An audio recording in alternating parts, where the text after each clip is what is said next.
আসসালামু আলাইকুম। হ্যালো দ্বিতীয় শিক্ষার্থী বন্ধুরা, তোমরা সবাই কেমন আছো? এরপর আলোচনা করব পাঠ 17 রাজুর আঁকা ছবি। এই অধ্যায়টির নাম হচ্ছে রাজুর আঁকা ছবি। রাজু একটি ছবি এঁকেছে, অর্থাৎ এই ছবিটি এঁকেছে রাজু। এরপর এখানে বলতেছে দেখি ছবিতে সে কি কি এঁকেছে। আমরা দেখতে পাচ্ছি এখানে নৌকা দেখতে পাচ্ছি, মাঝি নৌকা চালাচ্ছে, অর্থাৎ মাঝি নৌকা চালাচ্ছে। গরু দেখা যাচ্ছে, কতগুলো গাছপালা দেখা যাচ্ছে।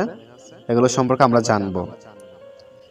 এখানে বলতেছে দেখো রাজুর আঁকা ছবি দেখে বাক্য লিখি, অর্থাৎ রাজু যে ছবিটি এঁকেছে ওই ছবিটি দেখে এখানে বাক্য লিখতে বলছে। দেখো এখানে 1 নম্বর বাক্যটি লিখে দেওয়া হয়েছে আমাদেরকে। এখানে বলতেছে পাখি উঠছে, অর্থাৎ পাখি উঠতেছে। এরা হচ্ছে 1 নম্বর বাক্য। এখন আমরা 2 নম্বর বাক্যটি লিখতে পারি। এখানে কি লিখতে পারি? এখানে একজন জেলেকে দেখা যাচ্ছে, ও হচ্ছে মাছ ধরছে। আমরা এখানে 2 নম্বরে লিখতে পারি জেলে মাছ ধরছে। এরপর আমরা দেখতে পাচ্ছি দেখো এখানে নদীতে নৌকা চলছে। আমরা 3 নম্বরে লিখতে পারি নদীতে নৌকা চলছে। এরপর এখানে দেখো 4 নম্বরে আমরা লিখতে পারি মাঠে গরু ঘাস খাচ্ছে। আমরা দেখতে পাচ্ছি দেখো কতগুলো গরু মাঠে ঘাস খাচ্ছে। এরপর আমরা 5 নম্বর লিখতে পারি। এখানে দেখো মাঝি নৌকা দিয়ে যাত্রী পারাপার করছে। আমরা দেখতে পাচ্ছি মাঝি নৌকা দিয়ে যাত্রী পার করতেছে।